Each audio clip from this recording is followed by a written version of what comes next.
Welcome to Booked All Night, the podcast where hot takes meet craft notes and no one gets enough sleep. I'm Jess. I'm Katie. I'm Julia. I'm Maggie. Get ready for unhinged hot takes, A whole lot of books, midnight giggles, and zero shame. Grab your blankets, booklets, it's time to get booked all night. Welcome to Booked All Night. I'm Julia. Jess. Sorry. Normally I go after Katie. Good morning. Yes, keep it for the lulz. Keep it.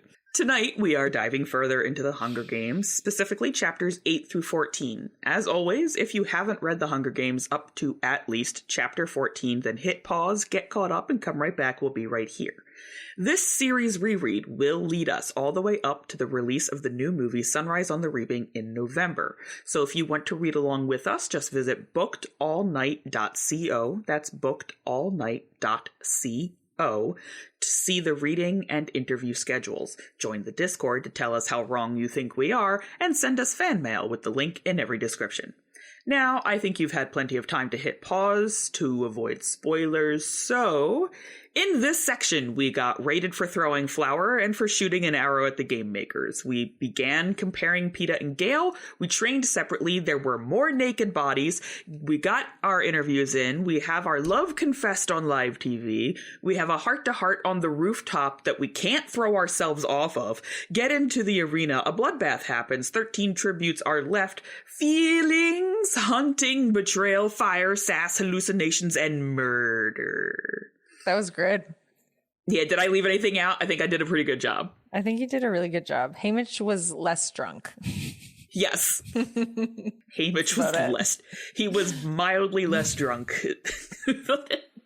He only had like 3/4 of a bottle as opposed to the whole thing.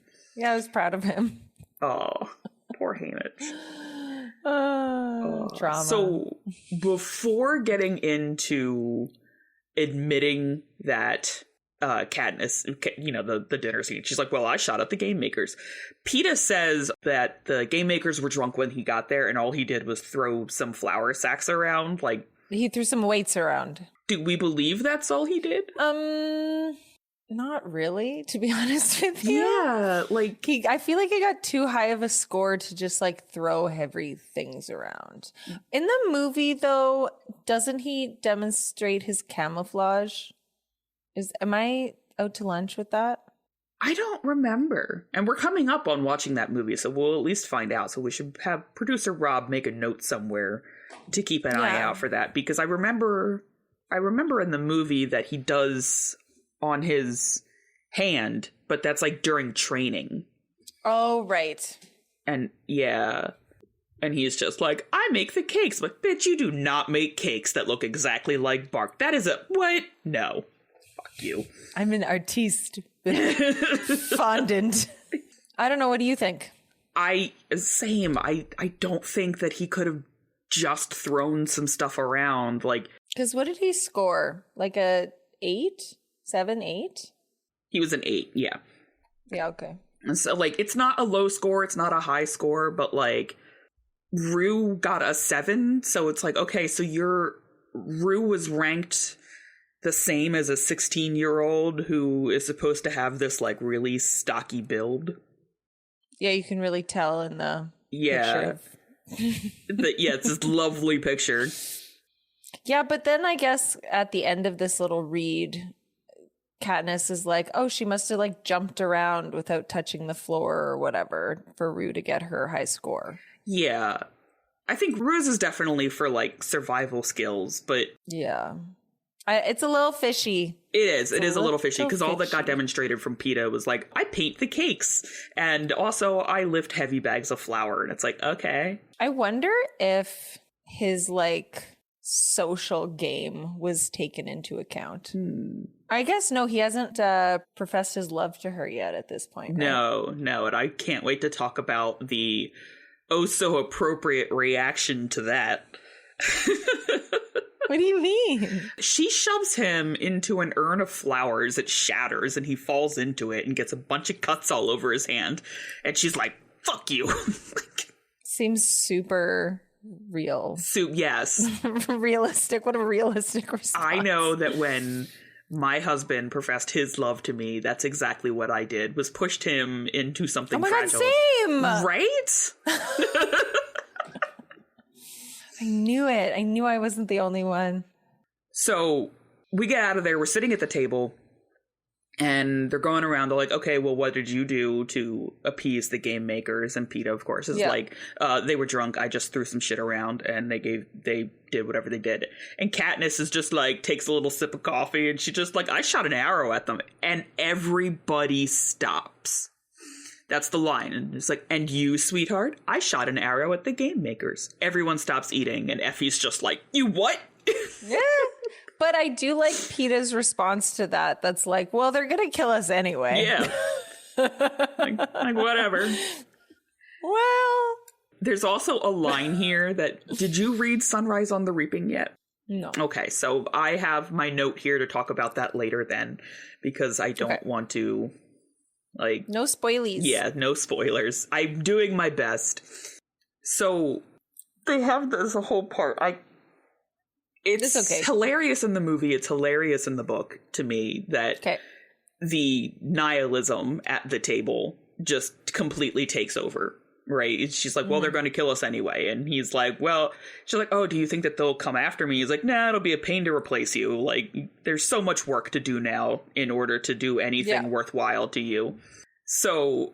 From then on, after they get the stores, right, because later that evening is when it's like, okay, Rue's got a 7, Peeta's got an 8, Katniss has an 11, which immediately makes her, like, top target to kill and get out.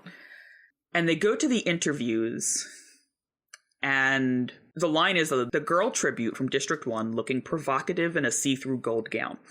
So I have to wonder, because this is not the only time that, like... bodies have been on display of the children.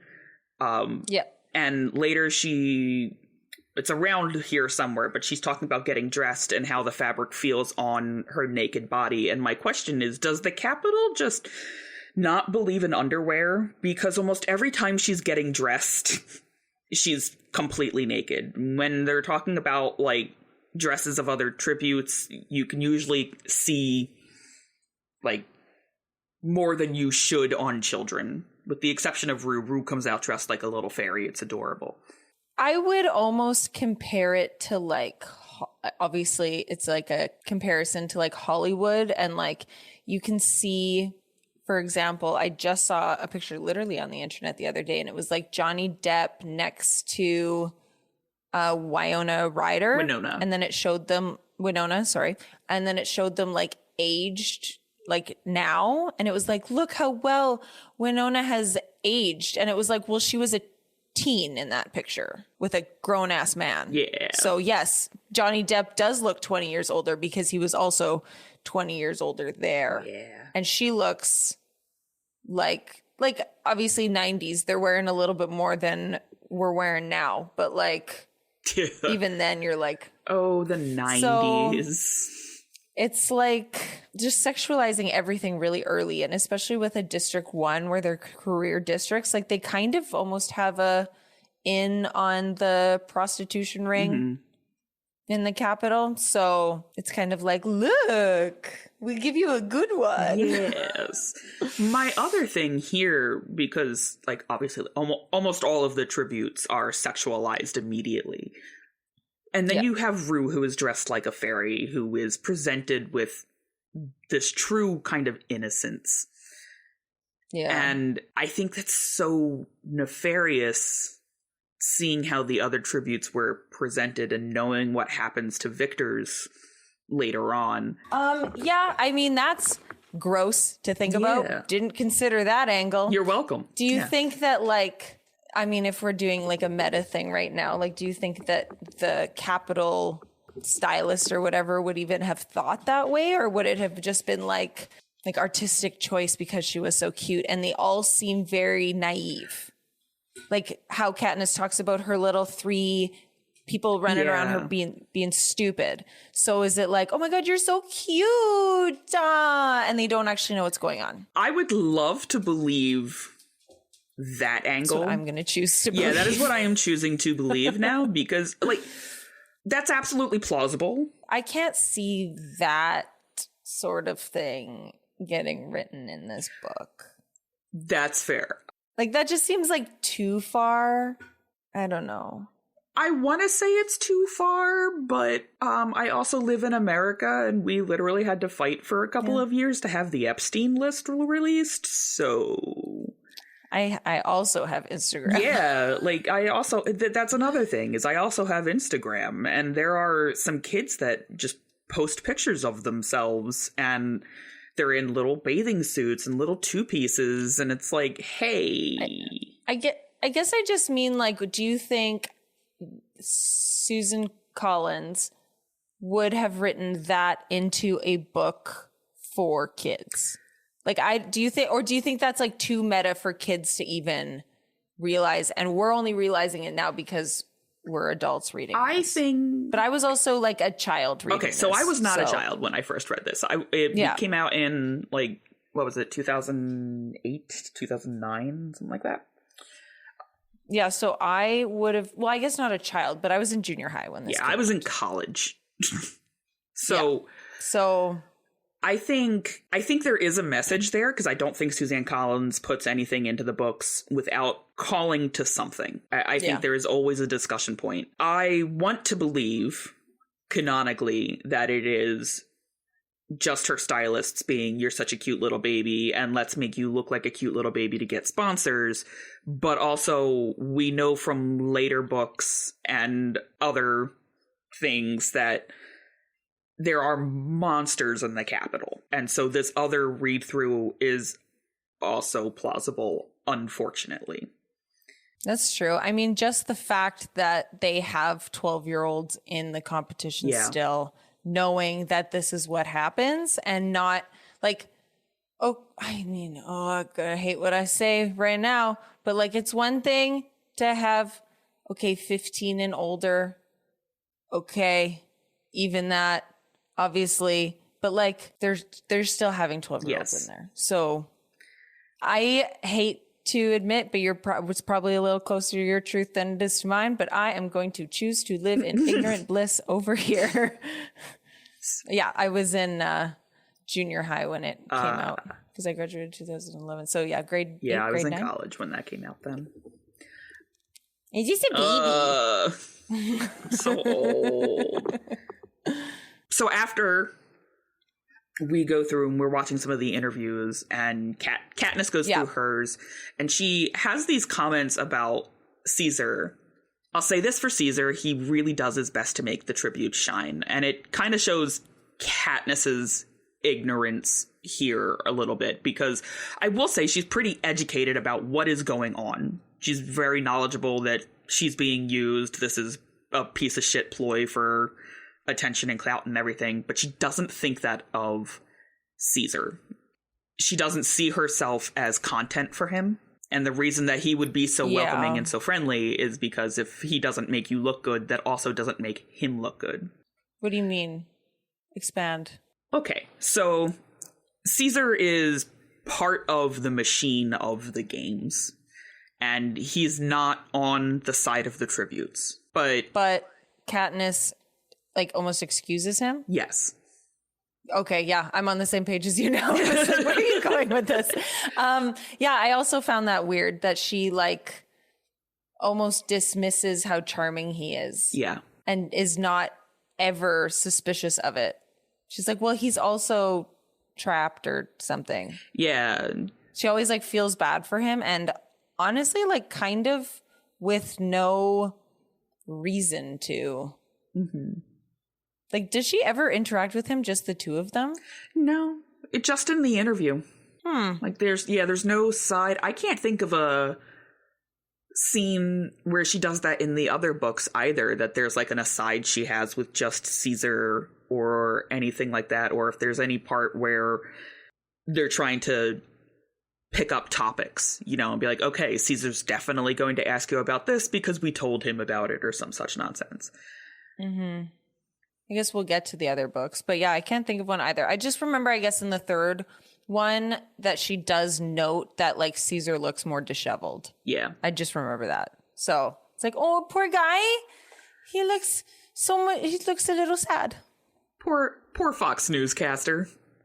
The hair and makeup team was just off that day. Yeah. Anyway, that's interesting. Yeah, because I guess he's so charming. I mean, that kind of goes to show, like, you can put lipstick on a pig. Yep. Is that the quote? Yeah.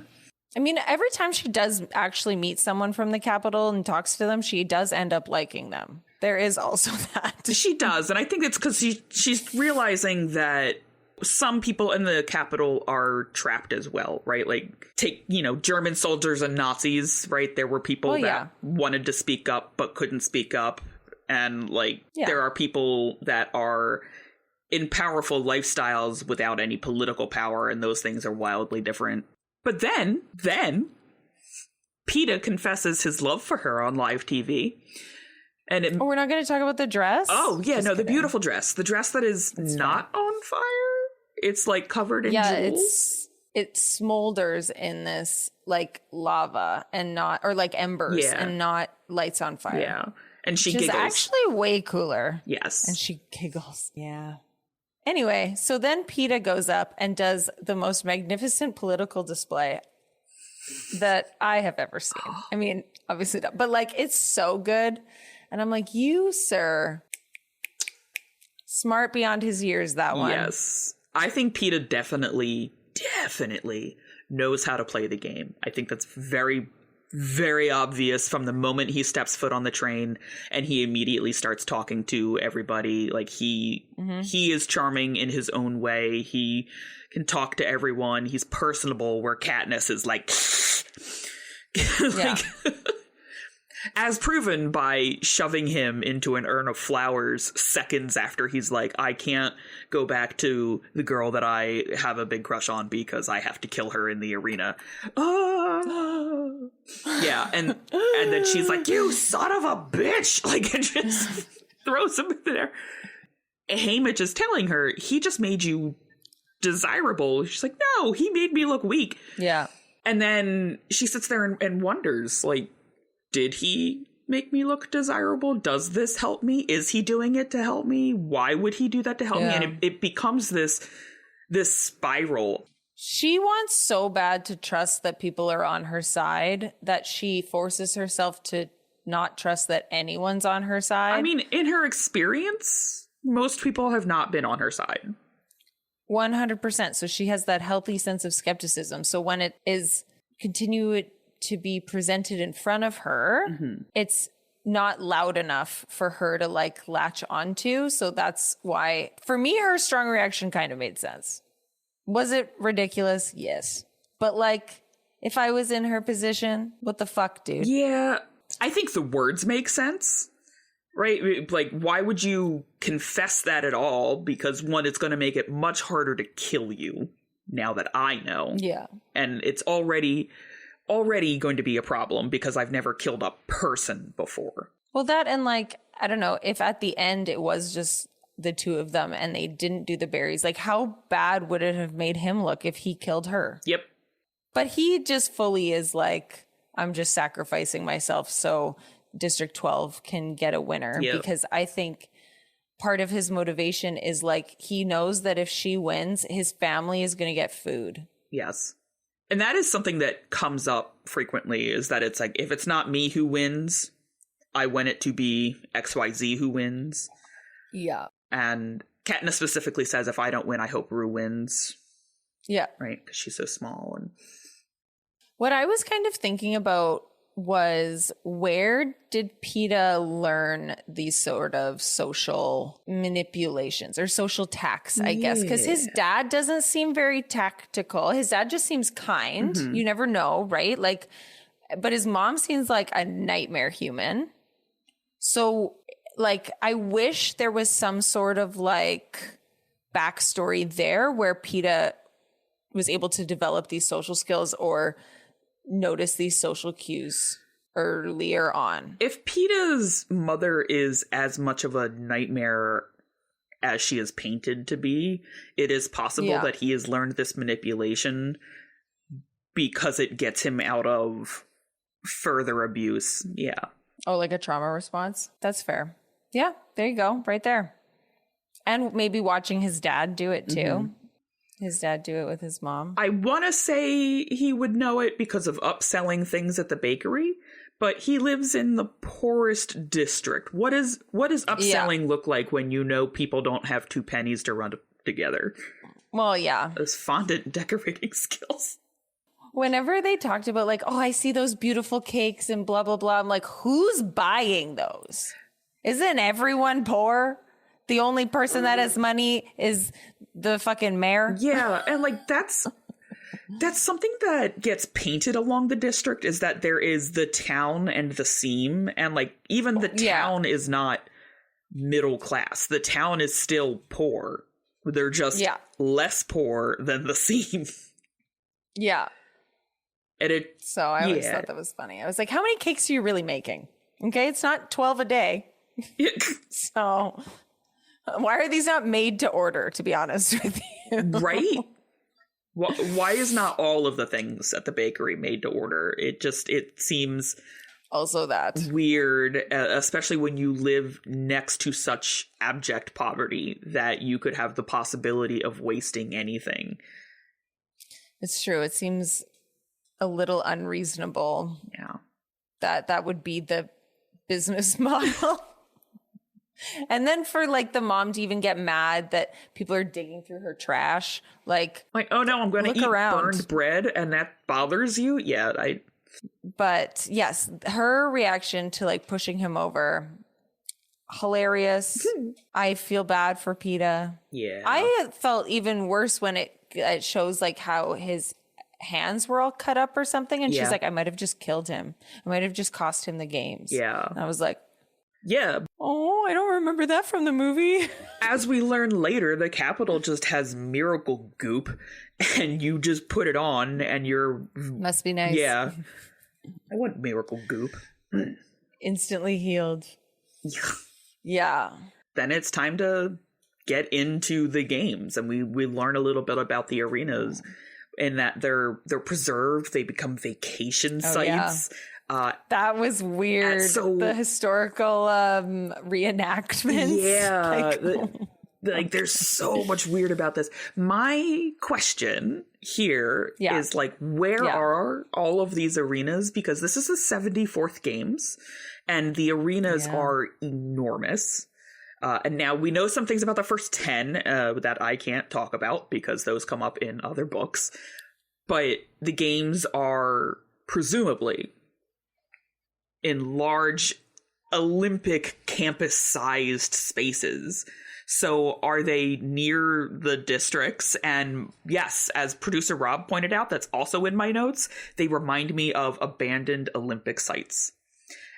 And what made me sad when I came to that conclusion with them is that they are taken care of better than the abandoned Olympic sites.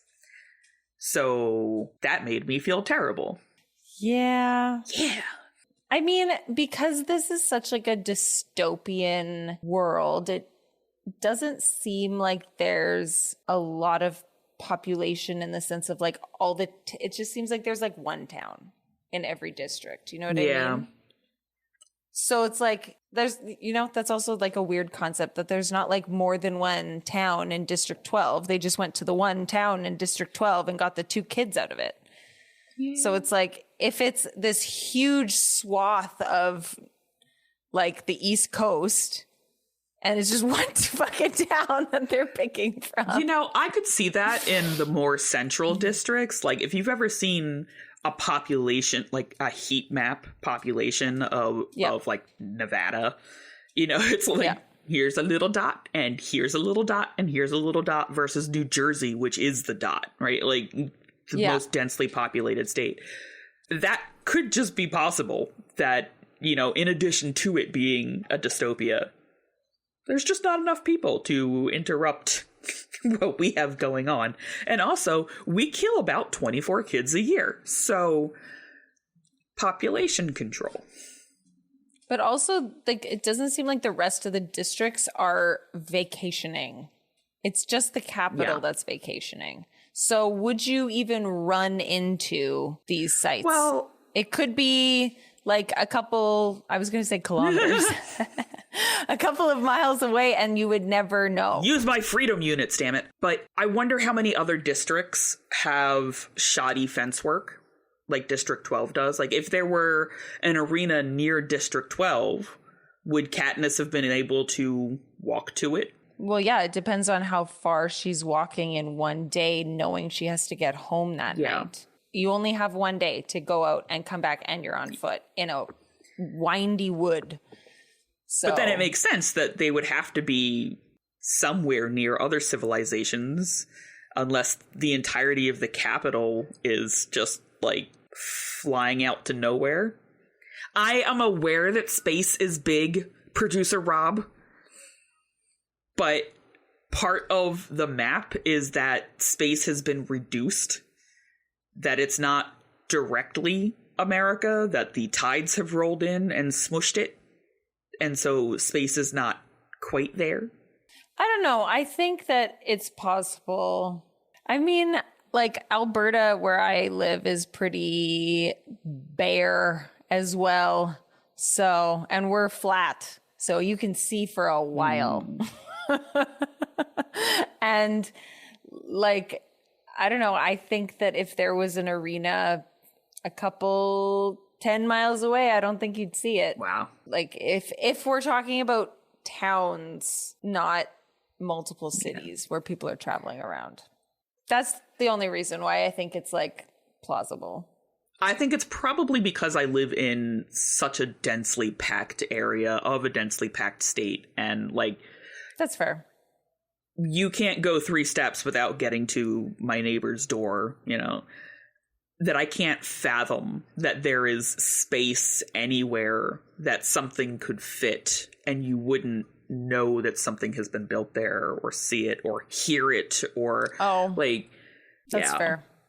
Like we're like, packed in. I have a friend who, that's fair. I have a friend who has a farm, and her farmhouse, I think it's only like, it's got to be just 5 miles from, like, in every, like, you have to drive a while to get to it, and you can stand in her farmhouse and do a 360 and look all the way around and not see another building. Yeah, no, that creeps me out.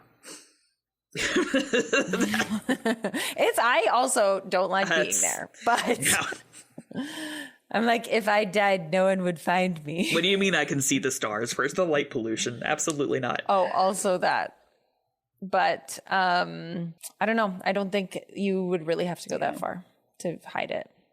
Also, like, with their little spaceships and stuff like that are apparently hideable. Yeah. I still think it's weird that people go vacation there.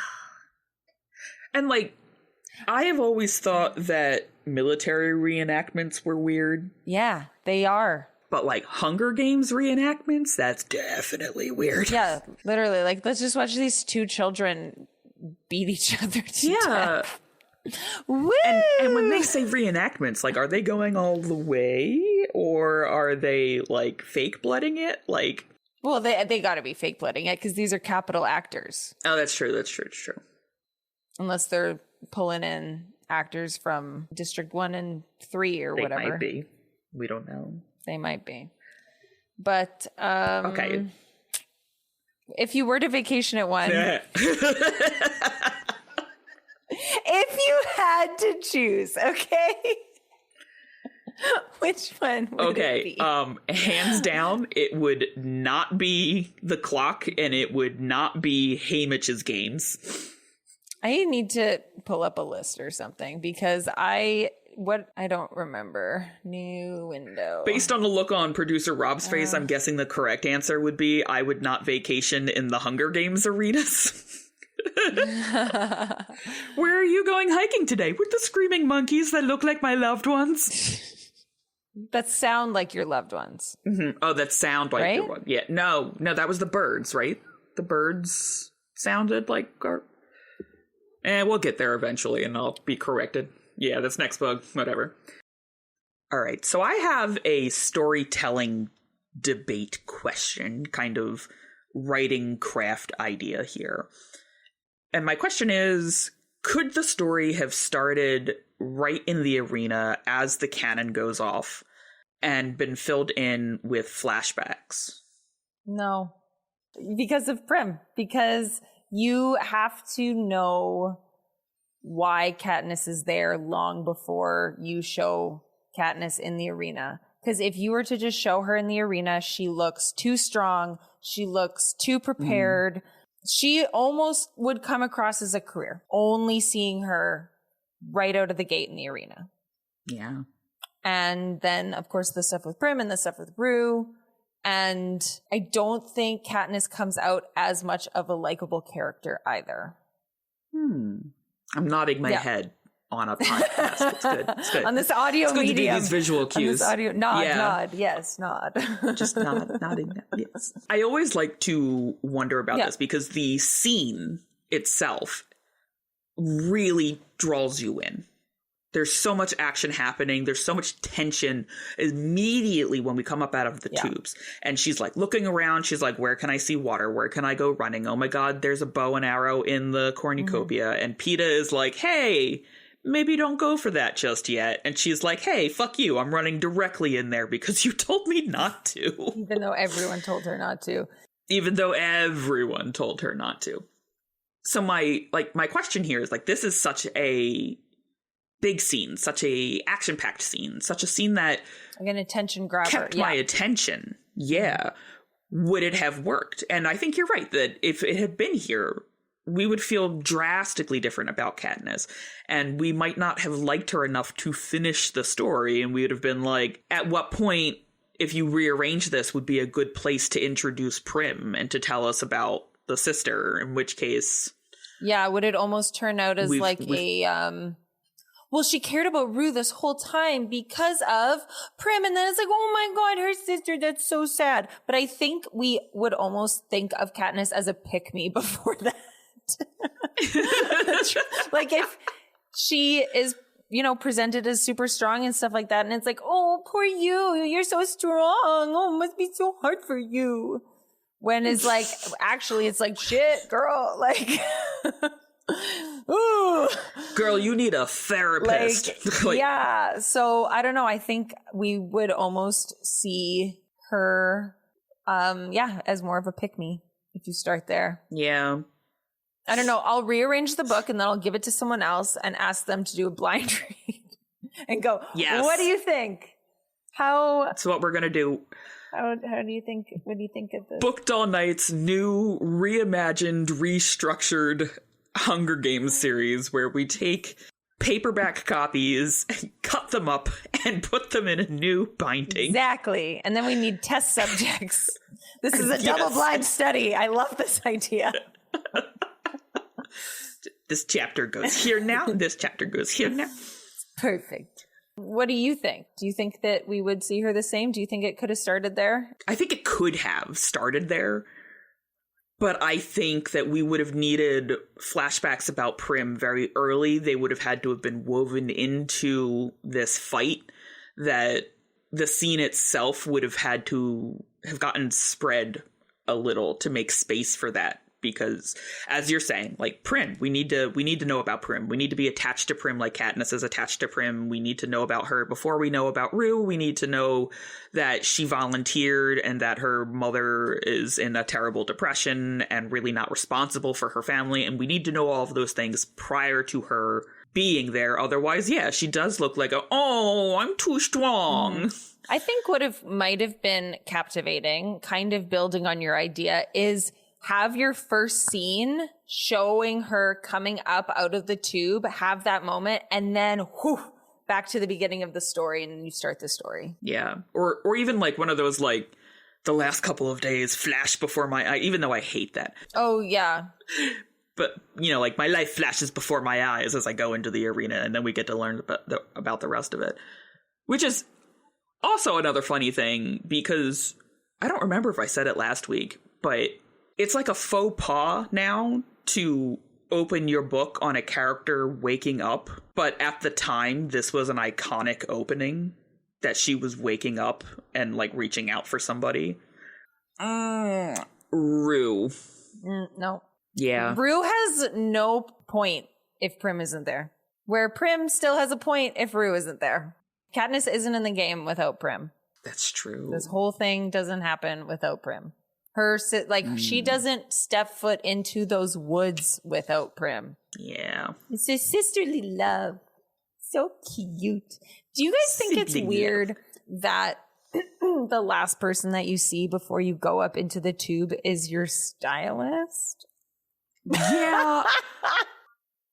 Okay, so on producer Rob's side, with the, it is media and coverage, and they want them all to look so pretty going into the arena before their throats get slashed on live TV. Fine, your stylist is the last one you see. But yes, it is awkward that neither of the mentors are there to see you off, with no last minute, hey Katniss, don't run into the cornucopia. Again, let me just repeat. Yeah, let me be very, very clear on this particular matter. Do not run into the cornucopia. Yeah, what he should have said was, Katniss, do not find water, and then she would have found it immediately a page later. Yeah. I think he does say that, doesn't he? Yeah, he's like, the first thing you need to do is find water. Yeah. And she goes, no. She goes, no, I'm getting a backpack. I guess, like, fuck the you, only thing, fuck Peeta. The only thing that I would think of where that wouldn't work is you couldn't have, I mean, not that they give a fuck, but, like, it wouldn't be fair to, like, have the winner mentor with one of the tributes. Like, it would be hard to, like, have, like, Haymitch be, like, with Katniss and Peeta. Yeah. I guess they could just be together and then go up tubes. But, like, the whole point was that they're not next to each other. I don't know. But yeah, that also was a little weird because for everything else, all of the tributes have been together. They are presented, boy then girl or girl then boy from that district. And they're always this pair. And it was kind of weird that they weren't raised up into the arena in that order to be together either. But is it that, like, how the rest of the tributes, like, no one else was dressed the same? Like, are we just thinking about these ones as pairs because of Katniss and Peeta and how they're presented as pairs, but no one else really thinks about it like that? No, I think God damn it, Katniss and Peeta. How many times are we going to say penis?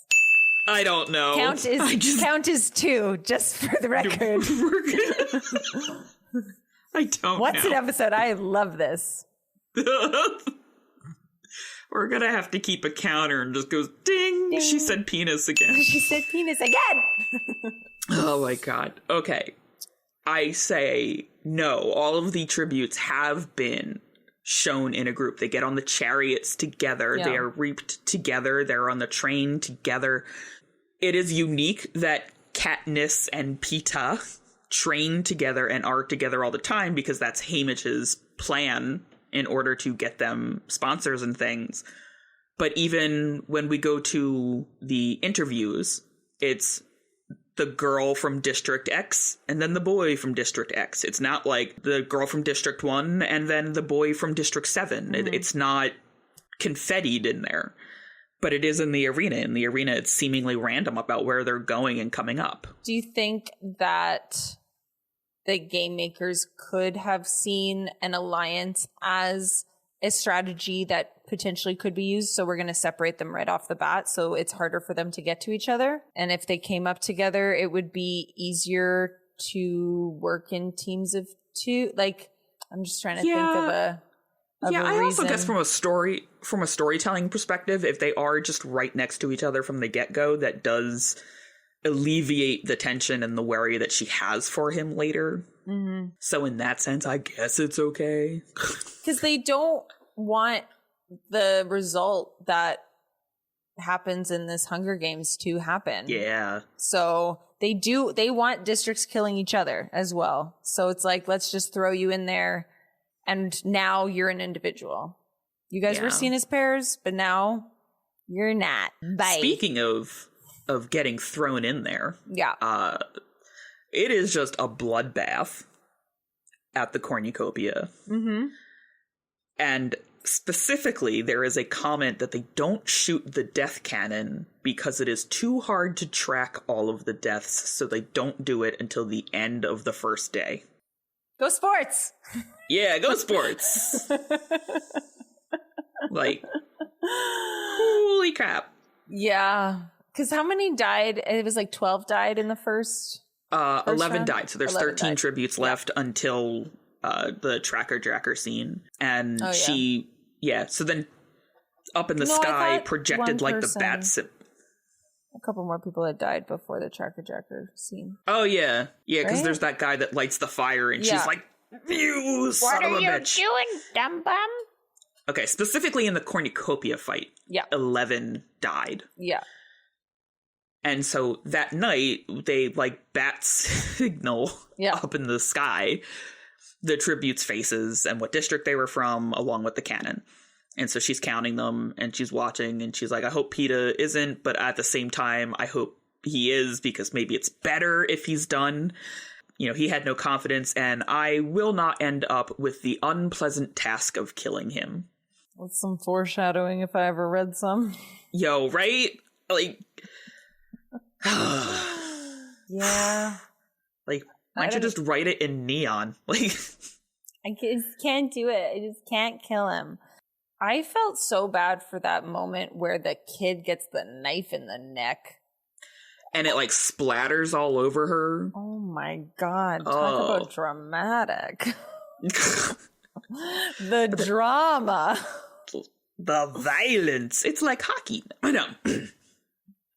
It's like hockey. Okay. You want to talk about our maple syrup now?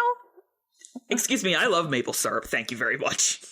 There's a tribute that comes up not long after that, because she's shimmied herself up into the tree and she has belted herself into the tree so that she doesn't fall out while she's sleeping. Yeah. And this tribute comes up and makes a fire, and she's got a paragraph of hatred for this guy. Yeah.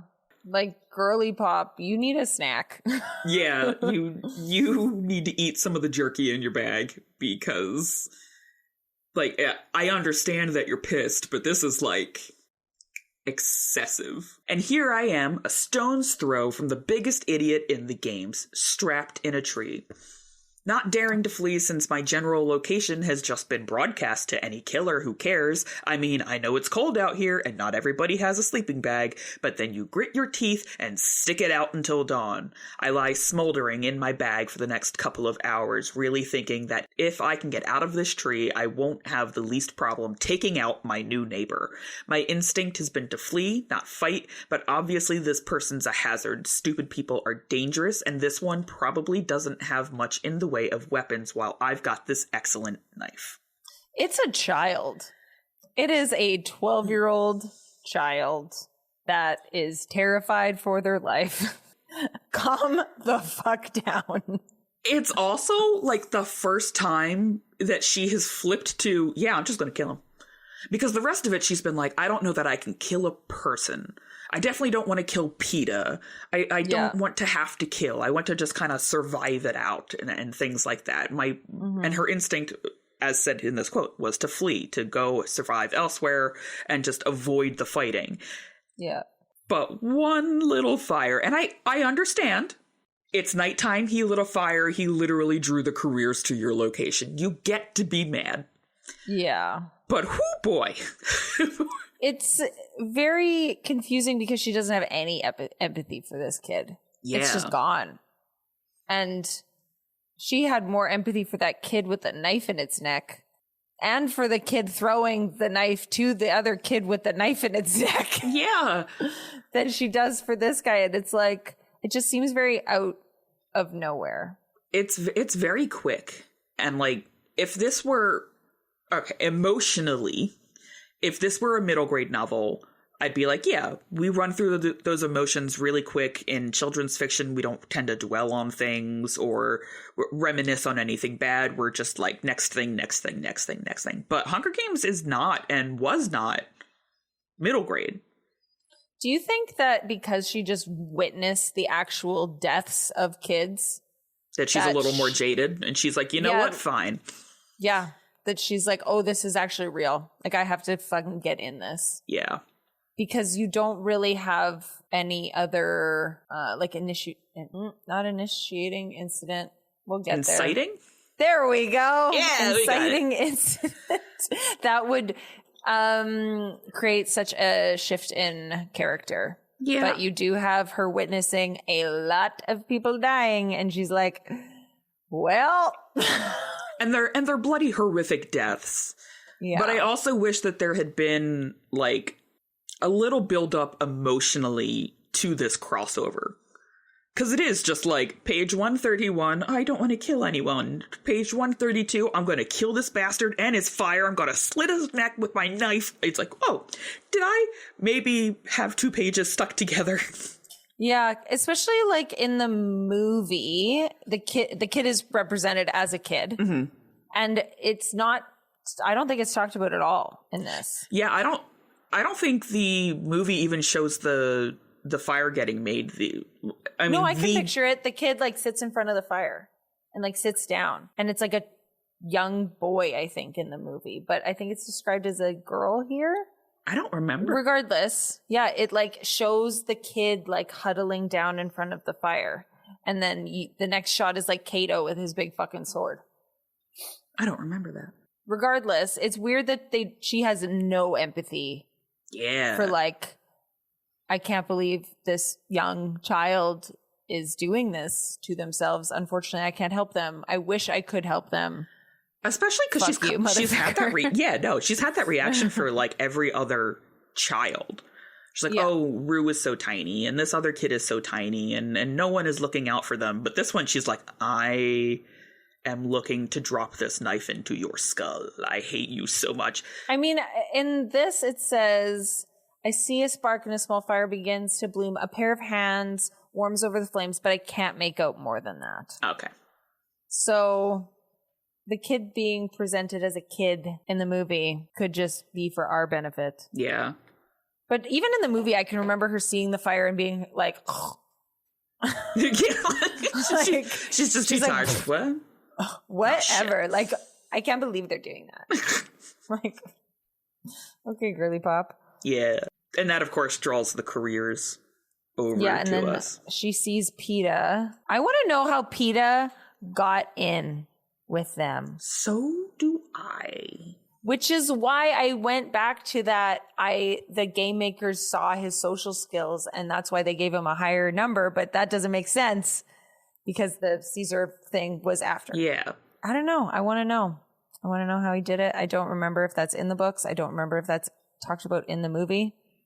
I don't remember either.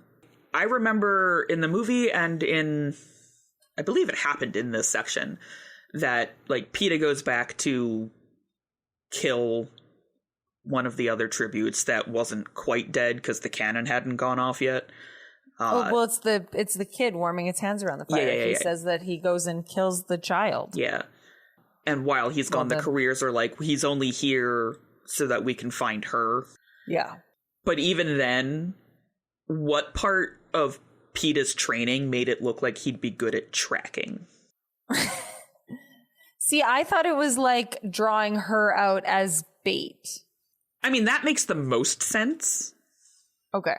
But what were you going to say? Hauling stuff? Yeah, but what they say is that it's only here so that we can find her, as if Peeta is the one tracking her. And like, Peeta threw some weights, he used to haul some flour, he decorated cakes. None of these things are tracking skills. Yeah. So it's weird that he had any one-up to say to them. Go on, lover boy, see for yourself. Yeah. Why don't we just kill him now and get over it? Let him tag along. What's the harm? He's handy with that knife. Mm-hmm. Is he? That's news. Yeah. So that could have added to the 8. Oh, yeah. Followed by... he's our best chance of finding her. Followed by, what a lot of interesting things I'm learning about my friend Peeta today. Yeah. Why do you think she bought into that sappy romance stuff? She might have. Yeah, and then Peeta goes and kills It's a Little Girl. Yep. Was she dead? No, but she is now. And then the cannon goes off and you're like, Peeta? Okay. Yeah. Someone else that lost all their empathy. That's another one that just flips a switch. But, I mean, that's kind of shows, I guess, what the games are. Yeah. So, I find it so funny, the parts where she's like, I pause a second, giving the cameras time to lock in on me. Then I cock my head slightly to the side and give a knowing smile. There, let them figure out what that means. How do you know they're watching you right now? Yeah. one, how do you know where they are? Because it was very like the cameras are all hidden and you don't know where they are, but she just has this moment. She's like, I know that they're looking at me. My note for that is just cuckoo kachoo. If anybody doesn't understand my reference, it is I Am the Walrus by the Beatles, written specifically because they found out that a university was studying their songs and they went, let them figure out what that means. Yeah. It's so like main character syndrome. What's going on with everybody else that they're focused on you climbing down a fucking tree? Yeah. And at this point, though, they walk past her and she gets to go exploring. And then that big fire drives them back. So like she goes out, she finds water, she hydrates, she takes like a 5-minute nap, and then she's sent back into the path of the careers. But now she's all burnt up from the fire, and she goes back up into the tree because she's like, well, you are all big and muscly, and I'm a scrawny little girl, and you can't climb trees like I can. I'm just a baby. I'm just a baby. I'm just a baby. This is where Sassmaster Sassness, if you will, comes out. Because once she's up in the tree, she looks down at them directly, and she's like, how's everything with you? I loved that part. And I was like, yes, bitch. Where has this been the whole time? Yeah. Like, you just found it? You just found your sass? Great. Better late than never, I guess. Yeah, and then Glimmer starts shooting the arrows, and she's like, those are mine. Stop wasting them. Oh my God. Stop blowing holes in my ship. Yes. Sorry. That's exactly, yes, that's my note, is stop blowing holes in my ship. That's so funny. Yeah, and she's like, oh shit, and then it like gets really close. She's like, that one got a little close. Ugh. It's pretty funny that they are all looking down or looking up at her, and then they're all like, we're gonna take a nap right here under this tree. And I was like, that would be fucking, if that tracker jack nest hadn't been there, that would be the most, like, you know, when you have a flight the next morning? Yeah. And you're worried about missing it? Yes. Like that feeling times 10. Yeah. I don't understand how any of them fall asleep around any other of them. If I were Glimmer, for example, and they were like, you keep first watch, the minute they were all asleep, I'd be like, and you're dead, and you're dead, and you're dead, and you're dead. Like, how do they have a trust in there? Yeah, my favorite is in the movie when Kato and Glimmer are like cuddled. I'm so interested in the dynamics of the career pack and how anybody trusts anybody else in there to watch them when they are sleeping, which would be at their most vulnerable in the games. You kind of have to develop some sort of strategy and do the careers. I guess no, there's no travel, so it's not like they would have met each other beforehand or anything. But yeah, I don't know. You got to figure out a strategy, and human nature is funny where you all want to make a little team and all come together. Yeah, but then if you just wipe out that team, you've wiped out the strongest people. The strongest people, yeah. Like, but you kill one, like it's that over under of like, well, what if you kill one and then the rest of them wake up? Well, then you didn't do it correctly. And then you died. So this episode's going to make me look like a psychopath. Just got to kill everybody. Huh? What are they doing? Which one? Yeah, which one? I don't see the problem. These are the things I think about as a writer. Wouldn't you just murder everybody? How much murder is too much murder? I have an answer for that, though. That's 7. Yeah, I have that in my D&D groups. How much murder is too much murder? Yes. We murder hobos. I'm a murder hobo in producer Rob's campaign. Ooh, that's fun. So she stuck goes up on there. Her little walk. Oh, yeah. And then Yeah, so she's still stuck up in the tree, and Rue is like, hey, look. And then absconds away in the other treetops. Spider monkeys across the fucking trees. Just poop, poop, poop, poop, poop. So reasonable. So just full Twilight. Twilight scent. Sorry. And then Haymitch sends her the medicine, and it heals on contact. There's no waiting. Like, the minute it goes on, her skin is reformed. the burns on her hand pink as well. and beautiful. Yeah. It's one of the many things that shows the clear line of what it's like in the capital versus what it's like in the district. The district is poor, the capital is rich, the capital has things, the district has nothing. The capital has access to healthcare, and the districts have herbal remedies, or at the very least, District 12 has herbal remedies, and they rely on, like, chewing bark and other kinds of things that you can grow in your garden. And it feels like the capital itself has probably never had to sit through so much as a paper cut. Do you also find it weird that she like references the price of things all the time? I'm like, how do you know? No? I don't. Like she's like, this medicine must have cost so many sponsors. And I'm like, how do you know that? This could be like fucking polysporin for them, for the capital, right?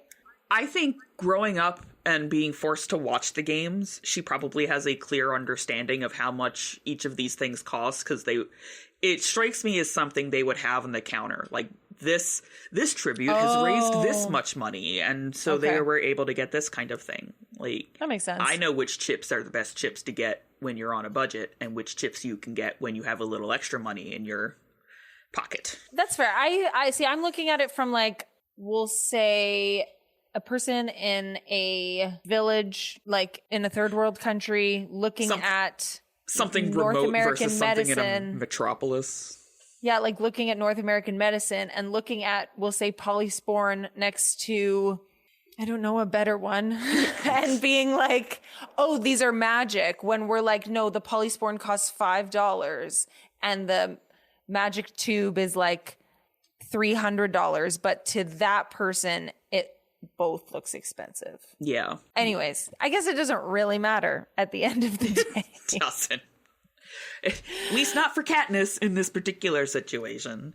That's fair. But she gets a perfectly landed, parachuted medicine bowl right exactly on the center of her sleeping bag that is on a tiny fork in a tree branch without the parachute catching on any other branches on its way down. Yes.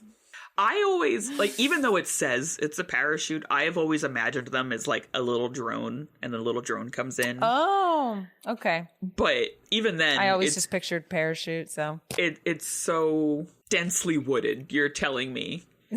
Literally, it just landed perfectly. Yeah, it just right there. Yeah, and then she cuts those tracker jackers? Yeah. Tracker jerkers? Tracker jacks, the worst kind of popcorn. She gets stung 3 times, and it's right after telling us that even one sting from a tracker jacker can kill you. And I'm like, where did you I thought that was like because doesn't she talk about 2 different ones? How there's like the tracker jacker, and then this must be the hybrid version of that. And she's just making an educated guess. Because she said, that's what I thought it was for some reason, was another capital made product brought to you by the Capitol. Just a hybrid on a hybrid, essentially. It might have been. But even then, she was like, they can kill you. She's stung 3 times. Yeah, so the tracker jackers are the hybrid, and specifically larger than regular wasps. They have a distinct solid gold body and a sting that raises a lump the size of a plum on contact. Most people can't tolerate more than a few stings. Some die at once. If you live, the hallucinations brought on by the venom have actually driven people to madness. So, like, right after that, she gets stung 3 times? But is it one of those things where, like, if you were sick and you got COVID, you died, but healthy people had less likely chance of dying? So some people die, but, like, that sort of thing. But it's also a book, and she's the main character, so she can't die from 3 little bee stings. I know. She has to be extra special. She has to be able to survive at least 3. She's so special. I know, but, like... And she does not do well. No, she does not do well. She's tripping her balls off in, like, 5 paragraphs after this. So Glimmer dies, and the girl from District 4, I believe, also dies. Yeah. So somehow Peeta doesn't get a single one. Isn't he interesting? You know why? Because he's so good at decorating cakes. Because he's so special. Because he's also the main character. Because so he can't get hurt either. Plot armor is important.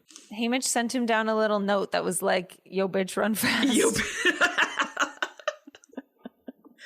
I imagine Haymitch sending them little notes, and it's just like a hand-drawn like middle finger, like. Pfft.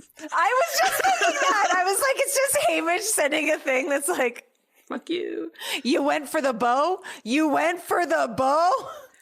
Here's your water." Bitch, I told you to find water. And then there's just like a little drawing of a dick at the bottom of it. Haymitch. Like, the result from the Tracker Jackers, though, is disgusting. She describes Glimmer because she goes back. Literally. Yeah, she goes back for her bow and the arrows, and she describes Glimmer. And Glimmer, who was once so beautiful, is now covered in these huge, pustulous lumps all over, and like foul green smelling liquid oozes from it. And I'm like, that are exploding. Yeah, and some of them are getting so big they're exploding. But is this also her hallucination? Is but what are words? I don't know. That's my next question. Hallucination. After because this happens, and these descriptions are after Katniss gets stung. Is this made worse by hallucinating? Did Peeta actually show up? Because also, what the fuck is happening chemically from those wounds if that's not a hallucination? But she's like tripping balls as she's running away. So like trees appear out of nowhere, the world bends, butterflies balloon up to the size of a house and explode into stars, trees become blood and splash on her shoes, and ants crawl out of blisters on her hands and crawl all over her. And there's a long scream with no breath that she, quote, suspects, but does not confirm is her. Oh, yeah, and then the ants pour into her eyes. It's always the distant fucking scream. Yeah. The ants in her eyes over that, but it's always the distant scream. I didn't realize I was I heard a scream and I didn't realize it was me. I hate that trope. Like how? I hate when that's written in a book. But how high do you have to be to not know that you're the one screaming? Well, this is written in books where people are not high at all. Right, so... but she's like, she's hallucinating. She's essentially on... The trees are turning to blood. I don't know if we're worried about screams at this point. Yeah. So, does Glimmer actually look like that? And did Peeta actually come up to her? Yeah, I can't remember if that's talked about again. I'm interested to see. That seems like too much of a normal thing to happen in this hallucination. The one that I don't want to know is real is when she's taking Glimmer's body and lifting her up to grab the arrows, and it talks about how her skin is disintegrating, and she's like, I don't know what I grabbed. It was her rib cage, and I was like, I'm glad you're hallucinating right now, honestly, if this is real, because you could just chalk it up to that. It's so gross. This whole chapter. I want my bow and arrows. This whole chapter was disgusting. Go back in a minute. My God. Disgusting. The whole thing. Well, and then she's like so worried that the Capital's little ship is going to take her or something. So she like lays on top of Glimmer's body to like stop. She thinks the Capital ship is going to come, and then she's like, oh, she came for 4. But I was like, but then Glimmer's body would get lifted up and then you could grab the arrows that are underneath her. She's worried about the body getting lifted up with the arrows. Oh, right, because it's still strapped to her. Because she does pull at one point, and then she's like, it finally came free. I think it was on her shoulder blade. I was like... Then she's like, I immediately put it on, even though it was just covered in someone else's juices. Right, she literally just described that, like, these pustules are bursting. I'm like, then that thing's covered in, quote, a foul-smelling green liquid. Ew. Delicious. Ew. Delicious. Ew. Yeah. And then, I mean, at the end, Peeta showing up and being like, run. And then, like, yeah, Cato is following close behind and she's tripping balls, and then everything goes black. And it's like, it's a little far-fetched that she actually got away? Like, are we watching the video, like Capitol? We're watching the Capitol video and it's all of them tripping balls running around and then they all pass out in a circle right fucking next to each other. You know what And it's so anticlimactic. And they're all passed out just right there. And Peeta hasn't gotten stung at all because he's extra super special. Is like, here's my new headcanon for the scene. For what the Capitol saw. They all get bit by the Tracker Jackers. And then they all essentially run around in a square foot like little meth heads, having their own little hallucinations. And no one is actually getting away from another one. They're just all just... Yeah, they're screaming. Somebody is screaming.